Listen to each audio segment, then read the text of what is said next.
Hello everyone, welcome back to Everything Cool Podcast. This is your host, Linda Omichu. I'm leaving the AKAs out for today because the weather is cold, okay? Okay guys, so today I have a special guest. We go way back. We were classmates in uni and I haven't seen her for the past. I don't think I've seen her since the last time we saw each other in the UK. But hey, I'm so excited and absolutely happy to have her today as my guest. And you guys know that I like to have my guests introduce themselves. Without any further ado, please introduce yourself to our listeners. Drum roll. Okay. Hello everyone. This is Ubiwe. I'm an international relationist, so I did the international relations for my undergrad and international relations for my master's as well. Currently in a working class, based in Lagos, Nigeria. At the moment. Yeah. So Sharon, over to you. Like, go nice on me, right? Go easy on me. No, we're just here to have fun and catch up and discuss adulthood and it's been like 5 going to 6 years. The last time that we saw each other literally was when I came to visit you in London from school. That was the last time. I mean, that was a very nice time we had. We went for the August Alsina show. I remember. The old school, remember, right? And it was crazy. Oh my God. But it was fun. And all the ladies were going crazy, with him. When he started singing and dancing, and he was mad. It's crazy, thinking back now. Thinking back, I actually can believe that we were obsessing over him, literally, like. I mean, oh my gosh, that is embarrassing. Fine boy, good voice, with the nice moves. Oh my gosh, so embarrassing. Now, I think was it last month or so? I don't know if you saw the news where he was talking about how he slept with Will Smith's wife. Yeah, I know, right? That is just my gosh. I like, honestly, like, I've always loved like the Smith family, Will Smith and Dada Pinkett, but something weird has been going on lately. The drama is really not nice, and then there was a time they talked about their open relationship, open marriage. I mean, whatever works for you though, but I just feel like, they were like the Hollywood celebrity couple, hearing such things, it's not my cup anyway, they'll be fine, Jerry. Let's just get into the nitty-gritty of the day. Yeah. Oh my gosh. That's fine boy. Oh, so sad. I know. Dada. You think we will be the promiscuous one, or the one, but that ended up being the wife. That is so crazy. Yeah, I mean, and she doesn't look it. That's the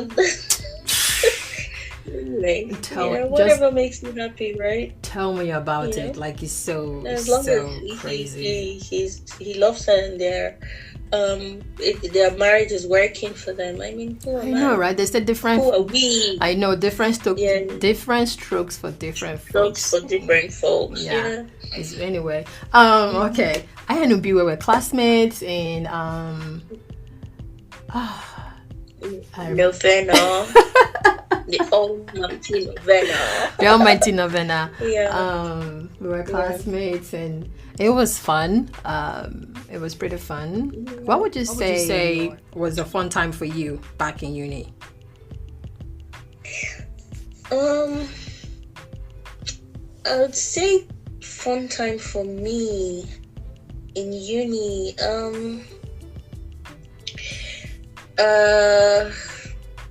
Honestly, I think it was, hanging out spending time with friends. I didn't really have a lot of friends. Well, you had a lot of fans because your dad owned the school. Let's be honest. Yeah. Well, would you call them fans, or would you? I feel like, I don't know. A lot of people felt I was a snob, and that even made the dynamics different. Because now anything you do, whatever you do, however you do it, it's gonna be because she's chairman's daughter or this or that. So at a point, I would want to mix with people. At other times, I just want to keep to myself because I don't like hearing that. Like I didn't like hearing people say, oh, it's because she's chairman's daughter. I just felt it wasn't nice, so I couldn't just be myself. I had to be cautious about everything. And then, the part about having so many fans, obviously it was nice to know that a lot of people wanted to interact with you. But at the same time, you'd want them to interact with you for you. Right. Not just because, there's someone else that they feel, So yeah, but I actually enjoyed, and like thinking back, oh my God, I can't believe I'm going to say this. So my roommates at the time, sometimes at night we'll prepare like Indomie noodles and we'll put it'll be in the pot and we'll all sit down around and then start digging in. It was fun. It was fun. And then at midnight, maybe we forgot to have adequate water in the room, and then we'll start going around the hostel looking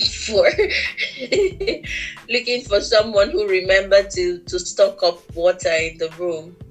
That's crazy. It was fun. I had fun with my roommates. Yeah, it was fun. It was fun. It was absolutely fun. It was. Yeah. Well, there were good and bad, experiences back then, Novena. But we all went through it and went about our lives afterwards. So what can we say? Like the bad experience. I remember the time they accused me of being a witch. What? I never had that part. When did that happen? Remember?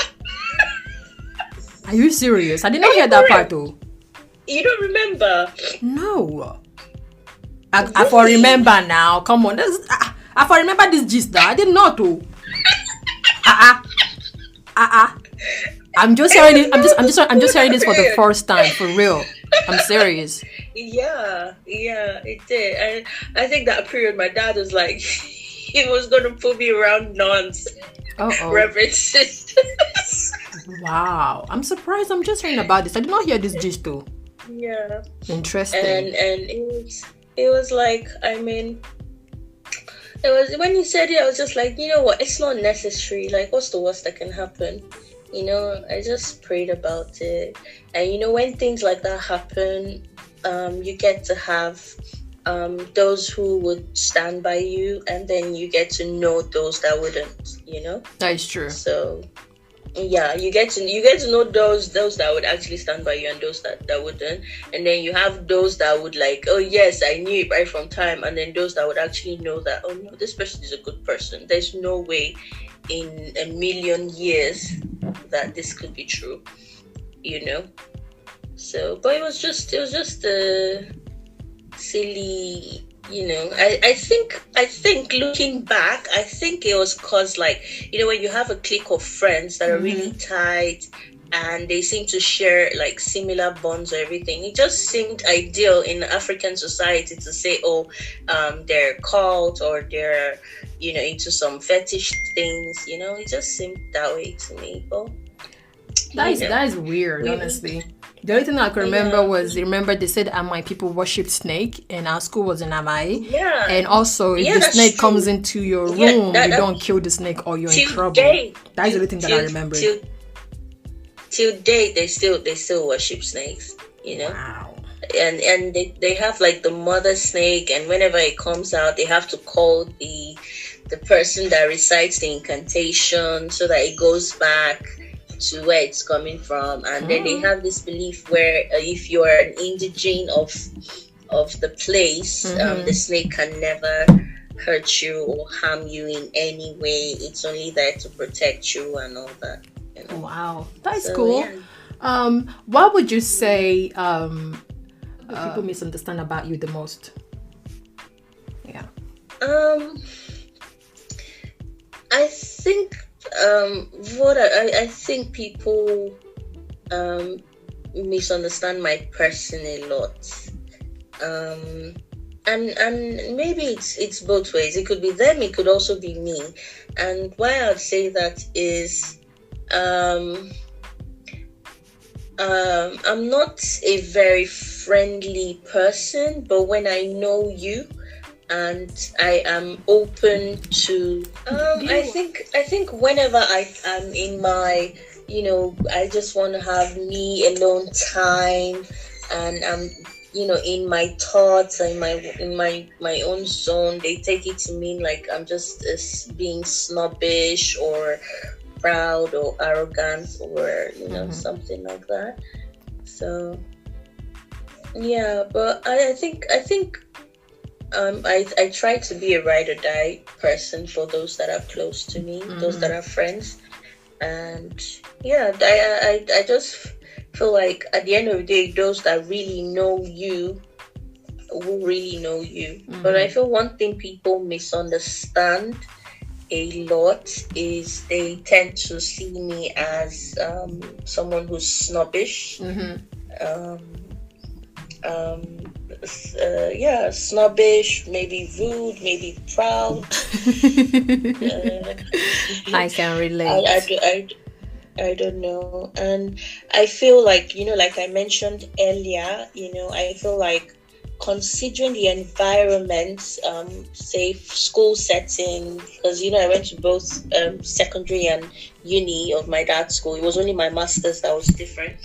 So I feel like a lot of them, because of that dynamics, every and anything I did, it always boiled down to, oh, she's doing that because of this, or she's doing that because of this, right? So I don't feel they had the room to know me without that bias. Got you. So I would say it was a bias. It was a bias that followed me all through from secondary to uni, and in a way it still follows me till now, because sometimes I interact with some persons and they still have that bias, So that's crazy. Yeah.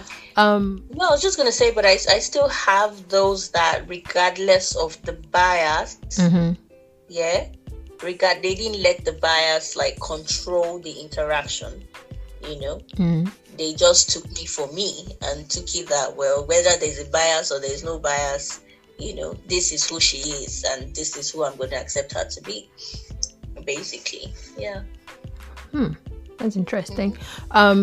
What is an insult that you have received that you're very proud of? That I'm very proud of? Yeah. Yeah.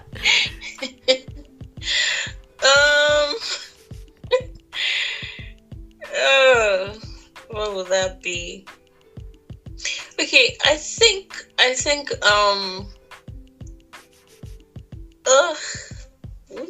which one would I which one would I pick now? Pick one. Okay, let's say the plenty. Pick one. Okay. An insult that I'm very proud of.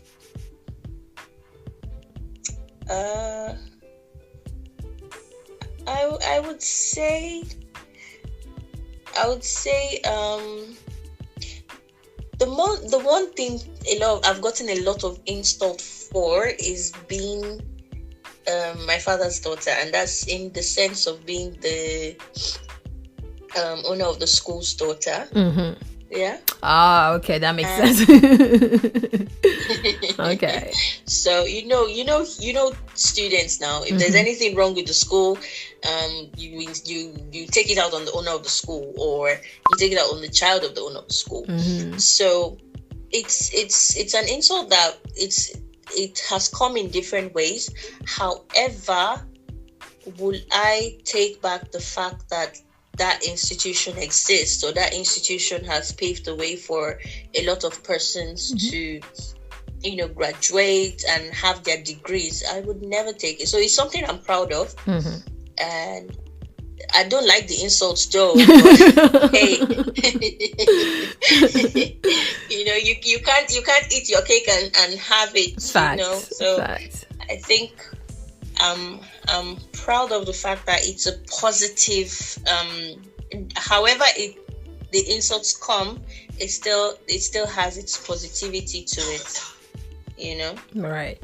Talking about your parents, how would your parents describe what you do and who you are? Okay, so my mom would say, my mom would probably describe me as playful, cheerful, friendly, social, strong-willed. Concerning what I do, I don't think she doesn't like that, because I work a lot, like literally 24/7. Oh my goodness. So so I work like 24/7, and it's actually because I also love what I do.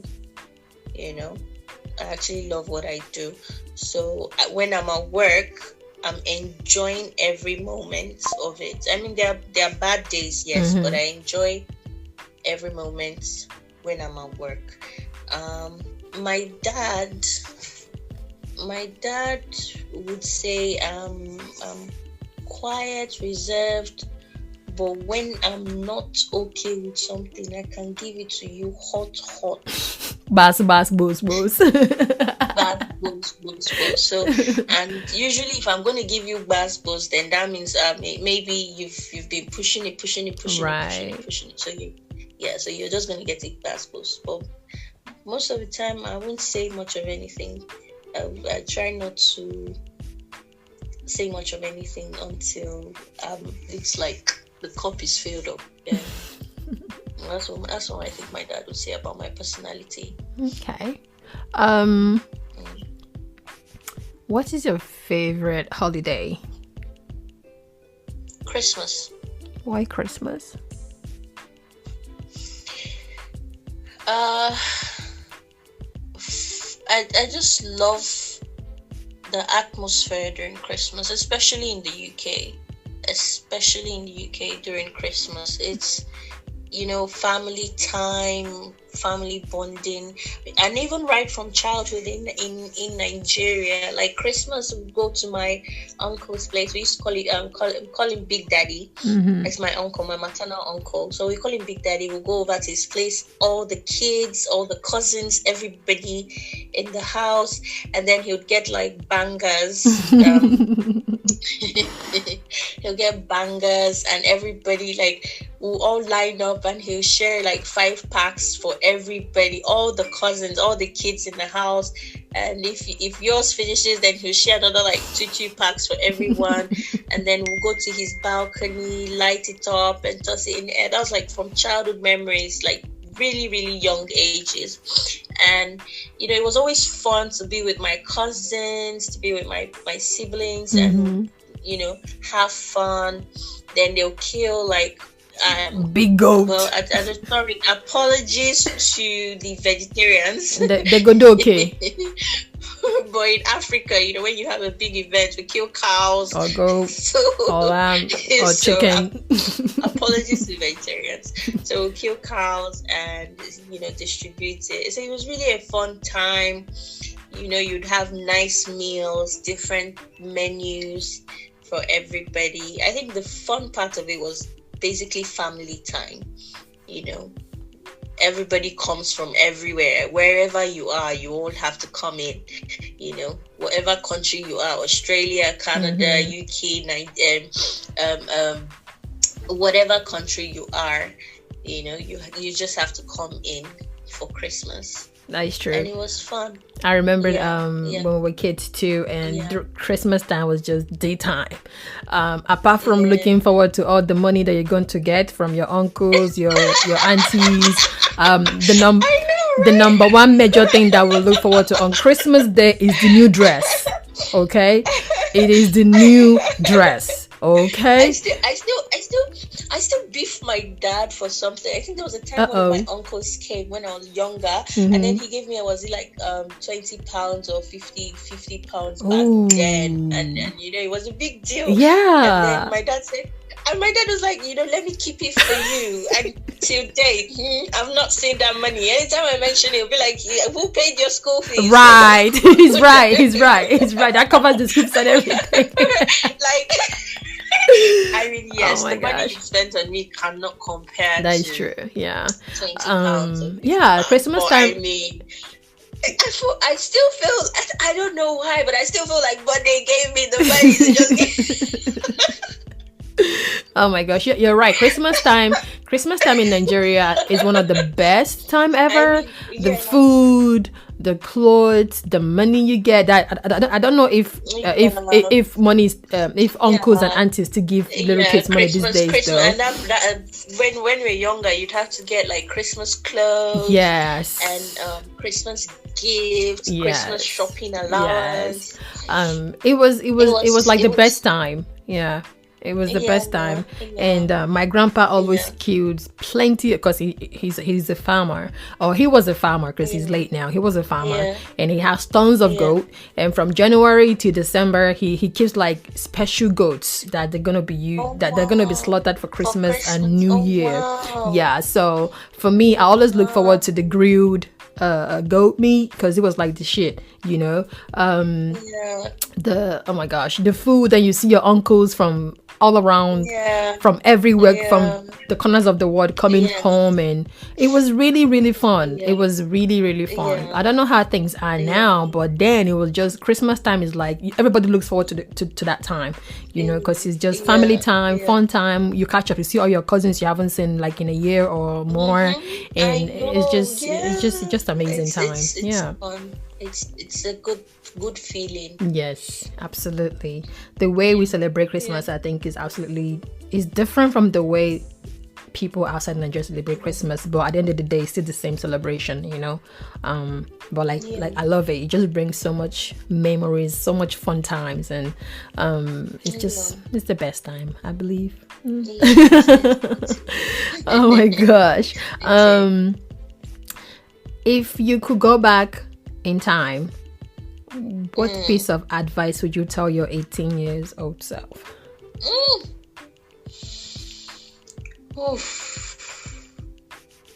I'll be like,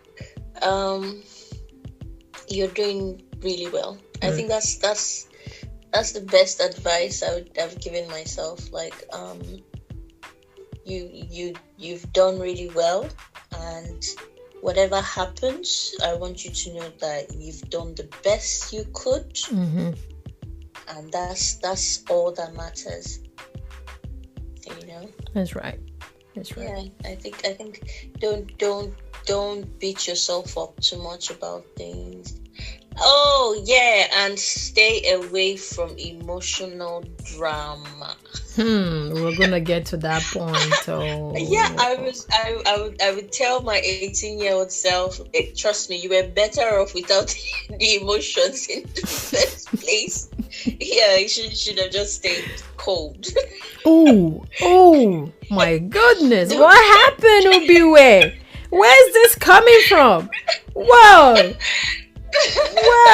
Yeah, I think that's the advice I would have given my 18-year-old self. Are you talking about keeping it cold, madam? Are you in a relationship? Are you single? Where are you at the moment? Right now, self-love. Right now, self-love.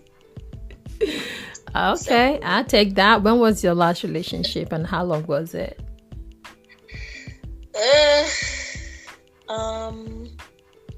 About 7 years.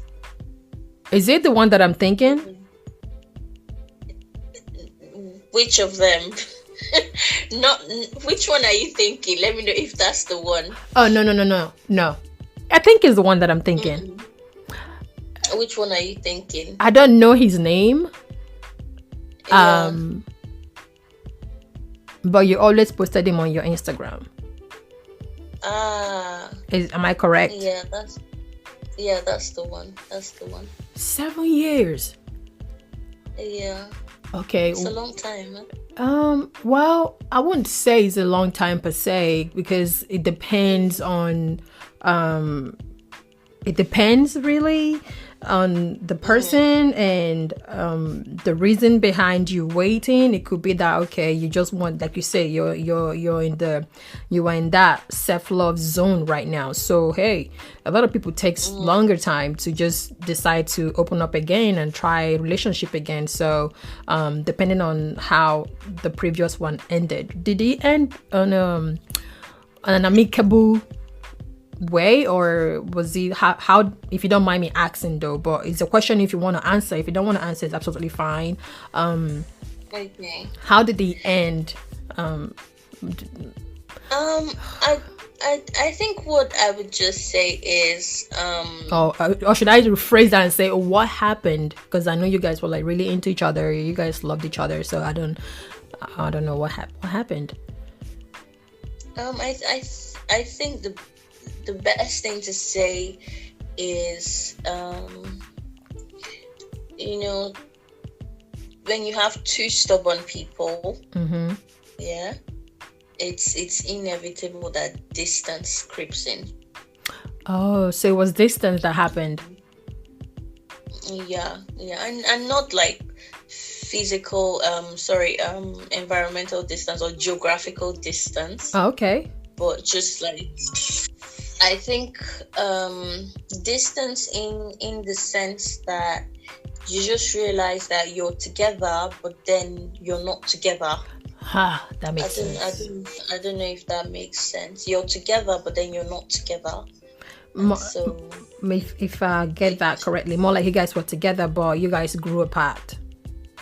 Yeah, something like that. We grew apart, and we basically grew apart, and it had more to do with individual stubbornness. I'll put it like that. I want to have what I want. I want things this way. I want my principles this way, and the other person is like, I know things to be this way, and I want things this way. So we grew apart basically.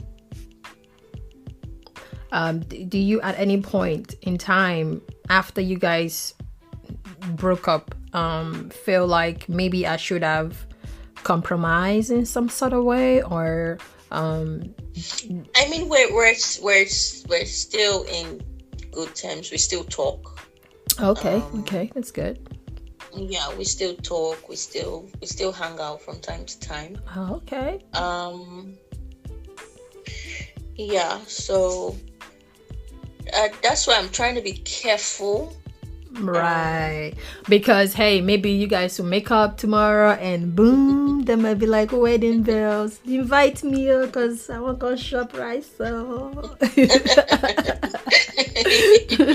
well, I don't know. Only God knows. Well, time will tell. So I think we should leave that part because it's like a little delicate. So we'll leave that part. But hey, whatever works for you, as long as you're happy, I'm with you. Tell me about 3 most influential people in your life and how they have impacted you. Okay. The first most influential person in my life would be my mom. Okay. I don't think there's anything I am now, or there's anything about my personality or character that wasn't influenced by my mom. And yeah, so obviously, my mom to me is a strong woman. She's strong-willed. She's independent. She loves to sort things out by herself. 100%. She's caring, but she's very strict as well. Like very, very strict. Like very only, very strict. She's a teacher, and I've met some of her students. And there was the other day I met one of her students. He finished secondary school, I think, in 1998. Wow. And he was like, my mom was so strict. Like, if you don't know book, or if you don't know book, she would flog the devil out of you. And they were all scared of her in school. Aww. Yeah. So and I think like some 10 years ago, I met another of her students. He probably finished school in 1995 or 1992 or something. And when he saw me and they told him, oh, this is, so person's daughter, he just jacked me up. Like, and he's very big. Oh so I gosh. thought like this guy was going to freaking throw me away. And he was like, your mom was a terror. Oh my gosh. And I was like, and I was like, look on the bright side, she also dealt with us too in the house. It wasn't just so she was only dealing with her students, and then the guy dropped me down, and he was like, he owes a lot to her, because whenever it was off break time and they were out playing football, my mom would come with the cane at her back, and once she grabs any of them, she would give them a whooping till they went into class for classes and all. So yeah, my mom was really really strict, but yeah, she's a major influence in my life. Makes me think a lot of things through. Makes me careful with a lot of these things that I do, arrangements and all that. So that's the first influential person in my life. Obviously, the next person is going to be my dad. Right.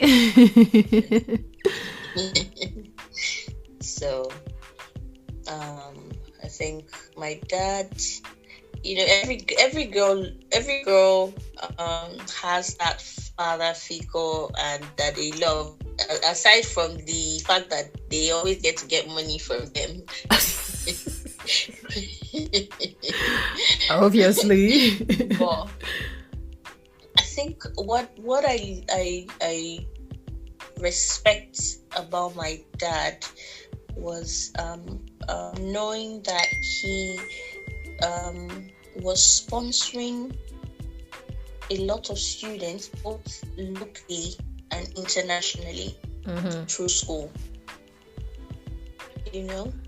And it made me happy that he was doing that, and not, this was him using his own money to fund the students locally and internationally on research programs, masters, and I've met some of them in different fields: banking, engineering, medical field. And they would all tell me, oh, my father gave them money to go to school. And it touches my heart. Right. I mean, nobody's perfect. Yeah. But if there's one thing I respect, is when it comes to academics, my father is most supportive to people around him. I'll just put it like that.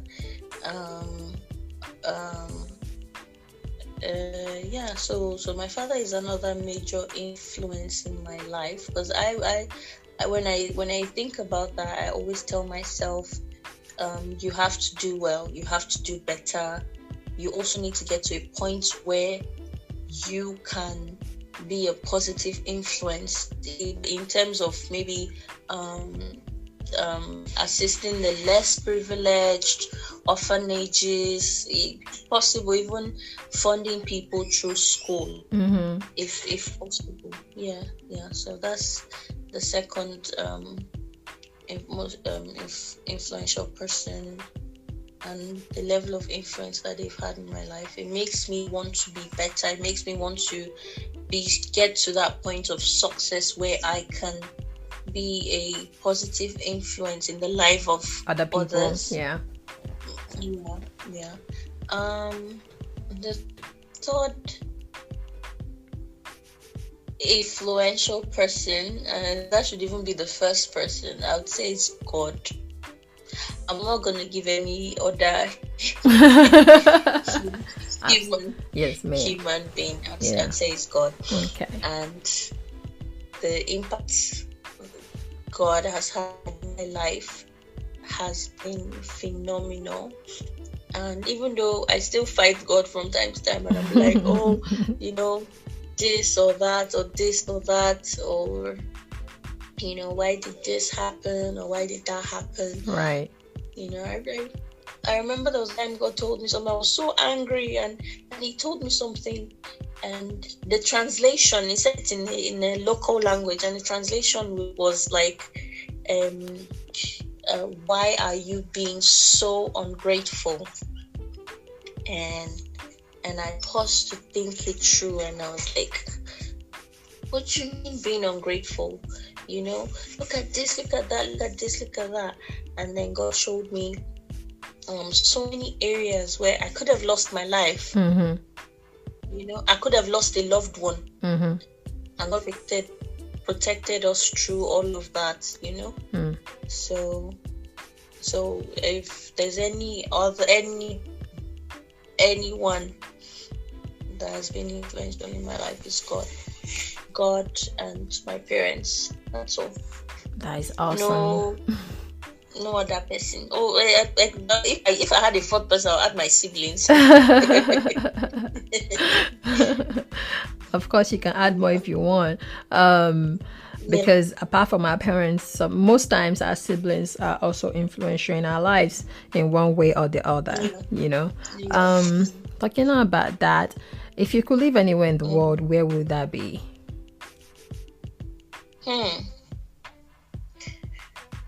Anywhere in the world. Don't laugh, fool. No, I'm not. Why would I? I would still pick Nigeria. That is what's up. Nigeria is an amazing country. Forget that our government is giving us headache, but hey, Nigeria is an amazing country. I would choose Nigeria too. These days, everybody is using the term jackpot. Everybody wants jackpot. And trust me, I know, because I'm at like the front.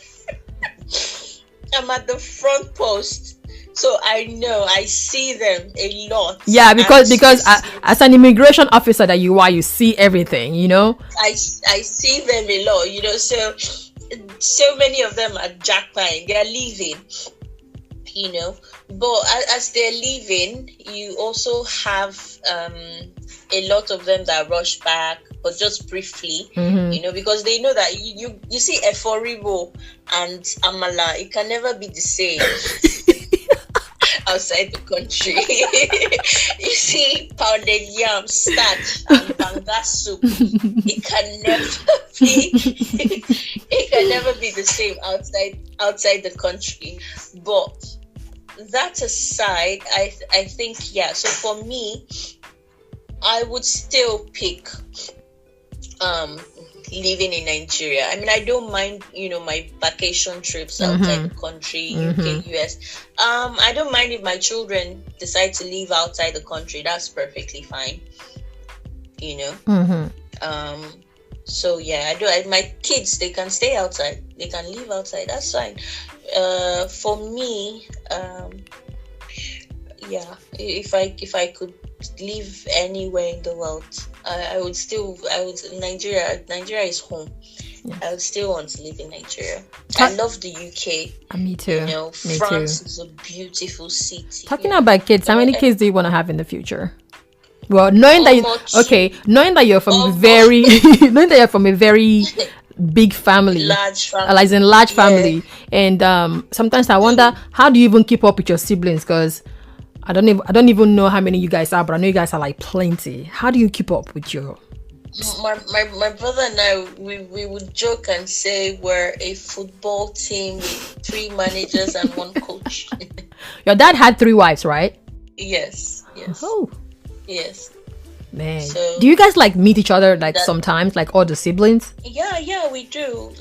We do. We're all cool with each other. Of course. I talk to my siblings from time to time. That's cool. My brothers, basically, I talk to them. My siblings, my sisters, I talk to them from time to time. So we're all cool, basically. Nice. We check up on each other from time to time, especially festivities, anniversaries. Well, we're all cool, really. Nice. So you say you want to have just 2 kids? Yeah, but I would not advise anyone into, I still want to be my husband's only wife. Oh yeah, because I was gonna ask you, coming from a polygamous home, would you would you want to go the same route? No. Okay. No, never. Why'd you say that? Never. Why? Never. The dynamics will always play out. I don't think it's advisable. Okay. I don't think it's advisable. Right. There are a lot of it's not for me personally. Yeah. It's not something I would advise. Me too, because just too much dynamics. Yeah, you're right. I don't think I can do it myself. A nuclear family, monogamous home. Better to just have a monogamous home. And I pray to God that I get to have my monogamous home. Amen. Yeah. Amen and amen. Yeah, that's why I even have to take my time very well. Oh yes. Oh yes. Because once you're married, it's a different ballgame altogether. Yeah, it is. It's a different ballgame altogether. There's no turning back. There's no going back. It's for life. Yeah. So I need to make sure you make the right decision. Take my time and yeah. God willing. Amen. We don't wait too long. Amen. But God's time is always the best too. If you wake up one morning and let's say you wake up one morning and you won $10 million, what would be the first thing you spend it on? Investments. Cryptocurrency. You're gonna invest in cryptocurrency? Because that seems like to be the in thing now. Yeah, I mean, I might look into it. Just maybe get someone that is very experienced into it to look into it. But I'm more of real estate.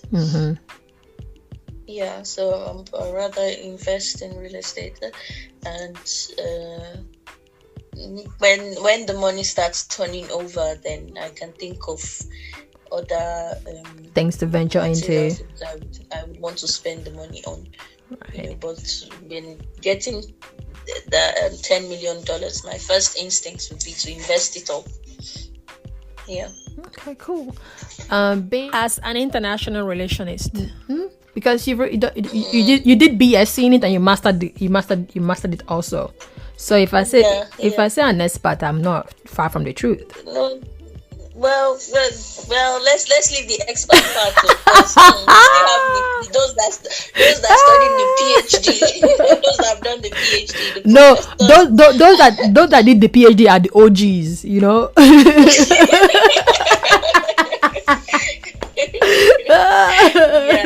Those that did the PhD in international are the OGs, So if you, I can say you mastered it. So I'm not wrong because you have a master's degree in occult.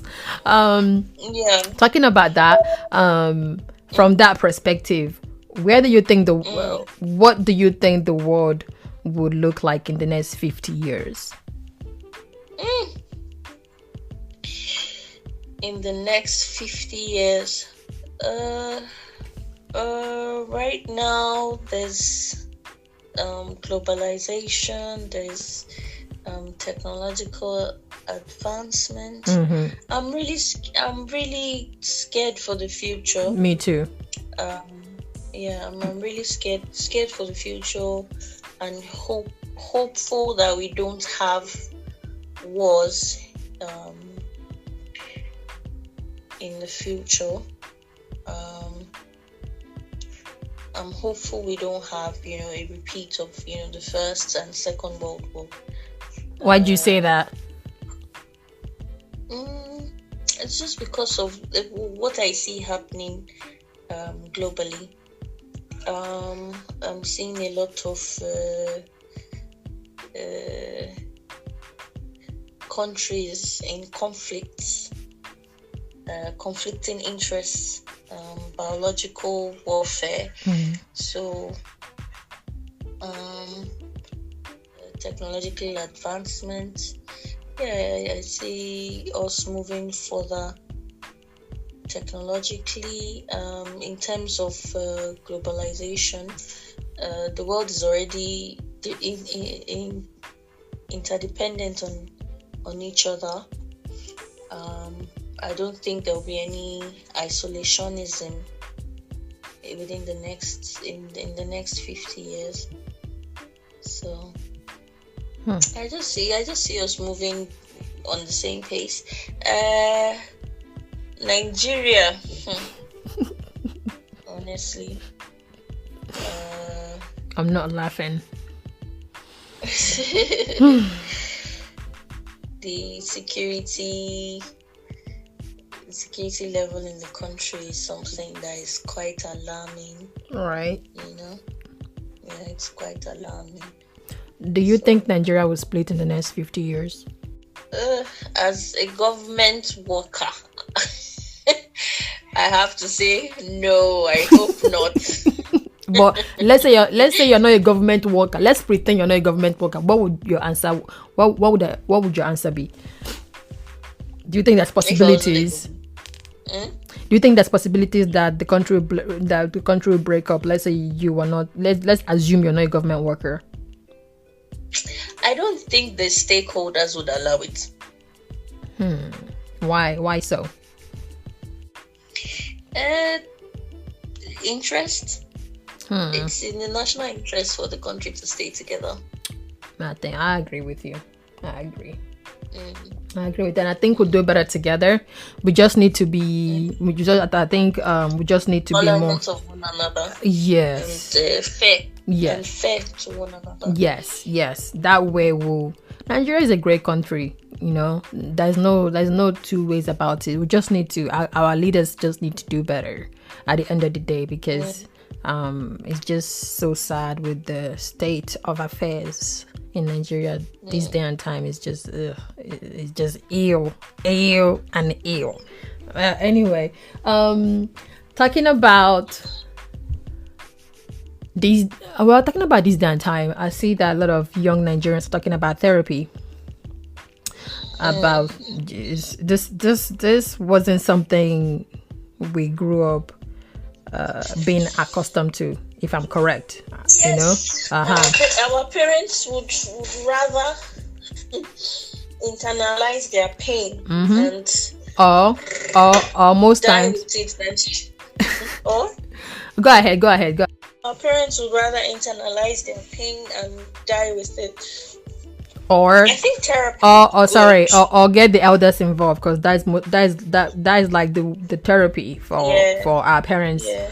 But then when you even go, when they would even go to meet the elders would still, tell them to figure it out. Follow the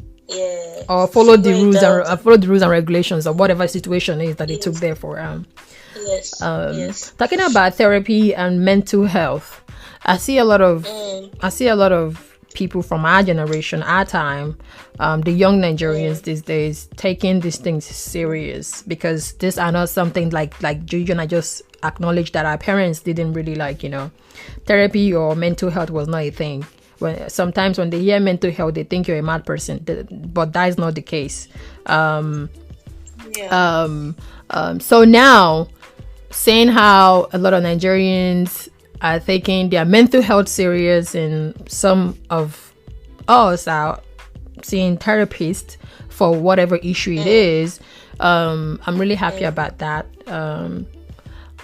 Do you think do you think it's something something would have been much talked about earlier than now? I feel like, as with anything, when it gets to its tipping point, I don't think it would have been talked about earlier. I just feel like it got to its tipping point, and that's why it's being talked about now. Previously the suicide rates increased. They skyrocketed. In Africa, broken homes skyrocketed. Somebody said thanks globalization because they are seeing American movies or foreign movies. I'm like, no, that's not true. That is not true. I don't think it has anything to do with foreign movies or anything like that. I think it just in Africa it just got to its tipping point. People just got people got aware of this is not right. I can't keep doing this for the rest of my life, and from there things started getting people started just speaking their truth per se. Yeah, it started with someone speaking the person's truth, and when one person is strong enough, bold enough to say this is my truth, then you have other people like, oh, you're also going through the same thing. It encourages others to speak up. And so for me, I feel like societally, like I said, it got to its tipping point. So many people had held back so much, and one person just had to break down, and it just catapulted into like a revolution of everybody now seeking help, rather than internalizing problems. People are now seeking coming out to say, I need help. Yeah. How do you go ahead go ahead. Yeah, because like for me, while I was in the UK, I battled suicidal thoughts. Wow. And ironically, I mentioned it to a friend of mine, and lo and behold, she was also going through the same thing. Oh my goodness. And we took up praying with each other and checking up on each other from time to time till we were able to. So we became each other's therapists. Wow. More or less. Yeah. So we became each other's therapists, and that helped us through this whole process, basically. And that was when it dawned on me, because I contrary, I don't think most people know, but I tend to give myself for others. I tend to invest myself in others a lot. So it got to a place where I started abandoning my own self. Right. Yeah. And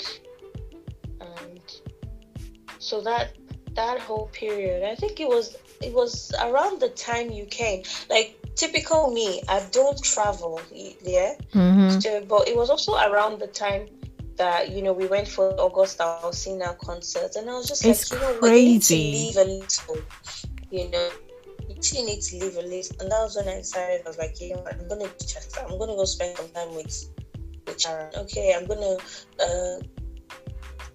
travel to London. I'm just gonna go sightseeing. I'm gonna go to Top Park. I'm just gonna have fun and leave every other thing, not worry about anything. Leave my dissertation, not worry about my dissertation, but just have fun. It's funny. It's funny that that we spend time at that time at during that time, during that phase that you were going through this. And it's funny that we can internalize what we are going through so much that nobody could smell it. You know, if you didn't share this now, I would have never known that when we hanged out and saw each other in London, that you were going through a suicidal thought. Oh my gosh. Oh my goodness. Well, I'm happy that you fought through it, and thank you for sharing, and also thank you for having someone. Thankfully, you had someone there that was going through the same thing, and you guys prayed through it, and thank God for intervening. And I kind of feel it now. If anybody out there listening to us is going through this, talk to someone, please. Talk to a therapist. Talk to someone you're comfortable with that will give you proper advice and guide you. You shouldn't internalize this, because it is serious. It is dangerous too. Oh my gosh. It is. And you know the worst part. Sometimes I'll be home alone in the house, and so what I did to also help myself, I hid all the knives in the house. Wow. Yeah, like I literally hid all the knives in the house. I didn't want to see any knife out of place. Oh my goodness. I didn't want anything that would, look like anything that would encourage such negative thoughts. You need to keep them. Stay away from them. Stay away from bad auras, negative energy, vibes, anyone that makes you feel less of yourself, anyone that brings up conversations that would not encourage you to be healthy mentally. You need to stay away from them. And then another thing, this is like the silliest thing. There was a time I was going home and I was really stressed out, and there was this little boy in the UK on the road, and he just came and he was like, "Hello love, how are you?" And I don't know this boy from anywhere, and I was like, "Oh hi." I was like, "Oh I love your smile, but I need you to smile for me." And I was just like, Oh wow. But then I just smiled, and I made my day. That little boy literally made my day, and I go home and I feel better with myself, That's crazy. And then my friend as well, Pauline. Oh God bless her soul. She's in Italy right now. Okay, good. Oh, she was the nicest being ever. She was the nicest being ever. Like, I just call her, and then she'll be like, Ubi, she'll be like, "What are you doing? Pack your bags, come stay with me for a week." And I'm like, "No, Paulina, I have the house all to myself. I'll stay in my house." And obviously I was the only one in the house. Right. It was 3 bedroom, and so she was like, no, you can't stay alone. Pack your bags and come over, and I'll pack my bags. And sometimes I would even just go visiting, and she won't allow me go. She'd be like, "Ubi," like if she like the cloth I wore to go to her house, that's what I'm going to use to stay there for a week. The most she would do, we'll go to the supermarket. There's a supermarket near her house. Any other thing I need to get, even to the underwears, we'll go there together and and buy a fresh set. Oh my gosh. I know, right? And buy a fresh set of underwears, clothes, and I would stay in the house for like a week straight. And we'd just be together. She studied. She was doing a master's in conflict resolution, and so we'd watch TV together. We'd play some games together. Right. We'll put on music and just dance, and So it was very, very. It was good to have her as a friend. So, like you rightly said, anyone going through that kind of, phase, you need to have people around you that care about you. Stay away from people that bring bad vibes. Right. Stay away from anything that would encourage you to want to commit suicide, or anything that would want to encourage you to harm yourself. And unhealthy habits. And then one funny thing, like now looking back, I'm like, but really, what was it that was so serious? Yeah, I was gonna ask you that, like, what happened to get you into that phase?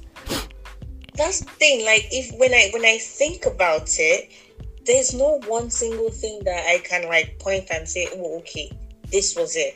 So what I think is, it was just bottled up emotions, bottled up mindset. It was just a lot of bottled up anger, pain, disappointments, and a lot of things. And that was just the tipping point. I said also being by yourself in UK and school stress and all that extra stuff also added to push everything out. Really, I don't advise anybody to. I mean, some people love to live alone. Some people love. I mean, I was living with my brother, but my brother was always he was also based in London. So not even half the time I had the house all to myself. So he was living and shuttling London, and I remember. I remembered. So now, how do you keep your mental health in check? Anything that's gonna stress me, I'm not gonna allow it. Anybody that's gonna stress me, I'm not gonna allow it. Also, like I said, I was working in a private organization before I joined the government. So for me, I'm working because I enjoy my job. So that's it. So you need to be in a work environment that you enjoy. Spend time with people that make you happy, right? That are real with you. Very important. And people that reciprocate. It doesn't help to be in a relationship where, and I'm not just talking about like partner relationship or husband and wife relationship or boyfriend girlfriend. No. I'm talking about friendships. It doesn't help to be in friendships that are one-sided. No good at all. Yeah, and if the funny thing is, that person might be a good person, but if they are not good for you, you need to let them go. Facts. So you can have a good person and they are good, other people see them as a good person, but when it comes to you, when it comes to your health, when it comes to the things that matter the most to you, they are not good for you. You need to let them go. You don't need to fight. You don't need to have a misunderstanding. You just need to set your boundaries and focus on you. So I think that's basically. I don't let anything stress me. And if I'm in a conversation with someone and I see that this conversation is looking like something that's going to stress me, I cut it out. I don't even have time right now. I'm all about work. So talking about work. You said earlier that you work practically 24/7. How do you do that though? How do you keep up? Well, I think, like I said, when you love the job, it's something. When you're at work, you don't want to leave. True. When 24/7, I work Mondays, Tuesdays, Wednesdays, Fridays, Saturdays, Sunday. I'm even like, once we're done, I'm getting ready for work. Oh my gosh, she's serious. Oh my gosh. Yeah. Okay. What is the most common myth about your job? I would say people feel that we don't work. We're not working. We're not doing anything. like we're too slow. Like it's easy, and then it's like, oh, they're so slow. What are they doing? Like, oh my God, I've been here for hours and everything. And I think sometimes they don't look at the dynamics. What is applicable within the country and what is applicable in other countries. That's true. What would you say is the biggest challenge that you've faced so far being an immigration officer? I would say it's people interaction. You get to know people with different personalities. What I would say is having to deal with people with different personalities. Some persons come and they're very aggressive. Mm-hmm. Nigerians, especially when they're traveling, they get to the airlines and it takes them a lot of time before they check in, maybe from luggages, maybe overweight, having overweight baggages, and they have to keep adjusting and adjusting. It's enough to frustrate anyone. We understand that. And then you get to the immigration zone, you're already stressed out, and then you have this person asking you for your requirements to travel. At that point in time, you're already stressed out. Mm-hmm. So you don't even, at that point in time, you can become aggressive. And when I understood this was, then there's also the factor of some persons, when you're leaving your family, your coping mechanism is to be upset, to be aggressive, right? Mm-hmm. And then the worst part is you don't want to meet someone who worsens your day. True. So on the one hand, the person at the back end has been dealing with different persons, and probably someone has given the person a nasty attitude, and they don't mean to be bad on that day, and maybe you just happen to be the on the receiving end. So I think for me, dealing with people's countenance. Some people come, they are in good moods, some they are not in a good mood, and you have to manage the situation while at the same time getting the necessary information and requirements that you need to ensure that person is fit for travel. So yeah, I would say different personalities and their behaviors is something that can be a bit challenging. Right. Okay. What is one lesson that this job has taught you that you think everyone out there should, at one point in their life, learn this lesson? Well, I've learned a lot. To be fair,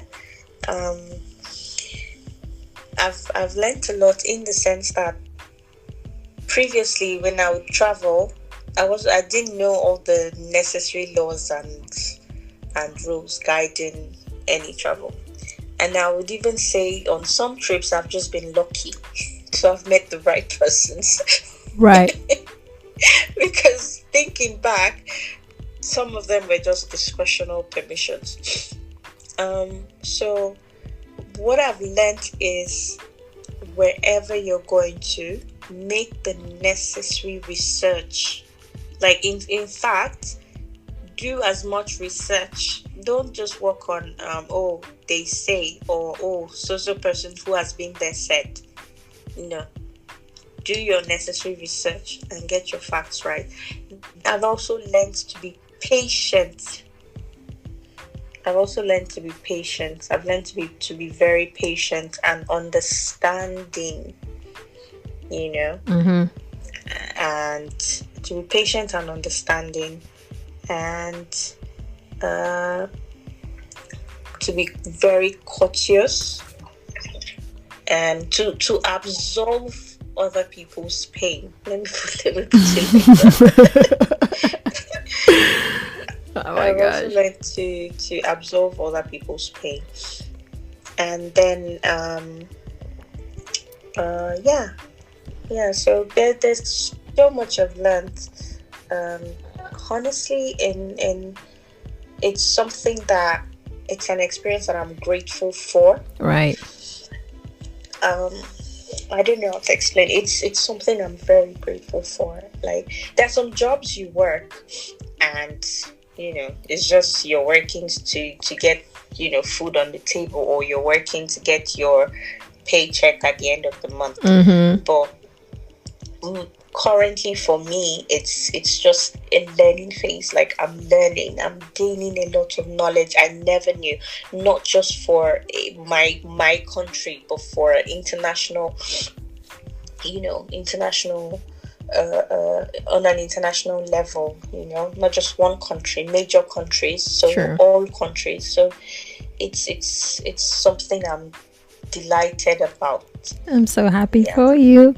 Thank you. Having it be that you work for the immigration, what advice would you give travelers coming to Nigeria or even going out of Nigeria? Okay, I think I prefer. What advice would you give travelers coming to Nigeria as an immigration officer? To have their documentation intact, so that they can be regular migrants, and they need to make all the necessary research, go to the immigration website, check all the requirements for their coming into the country, and liaise if they need any further information. They can feel free to send messages to the emails on the site, the numbers on the site. Most importantly, Nigeria is open to receiving them, and we hope to give them the best experience when they come. Basically to check the website for all the requirements that pertain to their countries. Mm-hmm. Before they come. You need to gather all the necessary information before coming. And where you have any questions, you can always send an email or make phone calls to get clarity on those things. And ECOWAS nationals are free to come in anytime. Other countries that don't have visa abolition agreements, they need to have their visas when they are coming. So what about those visas on arrival? Yeah, so the visa on arrival is something that a lot of persons confuse. Some persons feel they can just come in and they get the visa at the airport, but there's what we call an approval.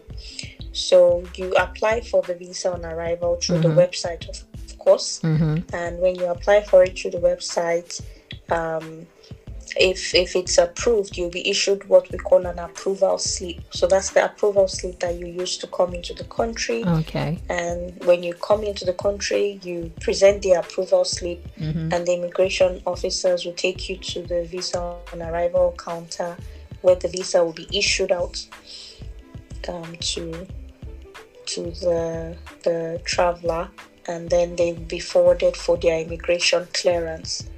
And if they have all the requirements, they will be happily welcomed into the country. Sweet. Yeah. Okay. Can a Nigerian with an expired Nigerian passport travel to Nigeria? Can a Nigerian with an expired Nigerian passport, maybe for one reason or the other, they weren't able to renew their passport and they need to travel to Nigeria, can they travel with their expired passport to Nigeria? Because I remember there was a time when what is this lady's name? I can't remember her name. Said if you're Nigerian and you have an expired Nigerian passport, you can actually travel down to Nigeria with expired passport. So I wanted to confirm that is really true, or she just talking on Twitter. So as a Nigerian, you cannot be refused entry into your country. Okay. Yeah. Okay. So however, there are some airlines that have policies where you need to have an emergency travel certificate, especially if you're transiting through another country before getting to Nigeria. Right. So for safety reasons, it's advised where possible to get an emergency travel certificate when coming into the country. Oh, okay. Now, being allowed to come into the country is because you're Nigerian. Mm-hmm. However, when you need to travel, you need to make sure that you have a valid document for your travel. Okay? And so if you're coming in as a Nigerian, when you're traveling out, you need to have a valid Nigerian passport. Of course. When you're going back. Mm-hmm. So it's important to know that you can come in. When you come in, renew your passport. There's nothing. Why would you want to have an expired document to travel? Mm-hmm. And if you have unexpected circumstances, communicate with the immigration department. Okay. Communicate with them prior to your trip. Go to the offices, make the necessary inquiries, and they will guide you through. Okay. Yeah. At the moment, there are no countries banned from coming into the country. However, a policy can come up any moment. Right now, this minute, later, in the next 1 hour, in next 2 hours. So it's very important that they check the websites, check the Nigerian travel portal. Mm-hmm. So they need to always check those things before any travel plans. Cool. Yeah. All right. I normally do ask my guests if they have any questions for me. So do you have any questions for me?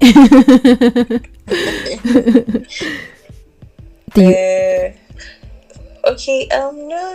No question for now. Oh, I think I'll just ask how is everything over there? Has family, Well, we are all healthy. We are all breathing. Nobody's sick. So we are all fine.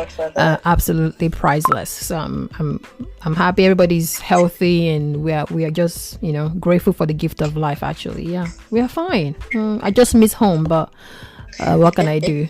But we are fine. Yeah. I'm fine. Okay. So when are you preparing to jump? Okay, sorry, I forgot, because I know you said I was about to ask when are you preparing to jump, but I just remember you said you're not living in Nigeria. So hey, I take that back. not anytime soon. Okay, when are you coming to visit? When are you coming to visit us? Since you're not Japan like all of us did. Yeah, I'll come visiting very soon. Very soon. And I'll definitely stop over at yours. Yay, please do. It would be nice to see you again. Oh my gosh. I know, because it's gonna be 6 years in less than 30 days. So oh my gosh, I know, right? It's crazy. Yeah. So we need to hang out and catch up. Oh my gosh, I remember I saw these videos in my hard drive where we were singing at the train station. I don't know if you remembered. Oh my gosh, I was laughing so hard. I'm like, oh my god, look at us. It was so funny. I know. Remember the time you took me to your dance studio in I Chester, know. Oh my gosh. Some dance sessions. I still have all that video. I'll send it to you so you can. I do. I do. Oh, I'm gonna send them to you. I do have all of them. And I'm gonna be dropping some throwback pictures before I drop this episode. Well, before please go easy on me. Oh no, don't worry. Before adulthood dealt with us, don't worry. I got you, boo.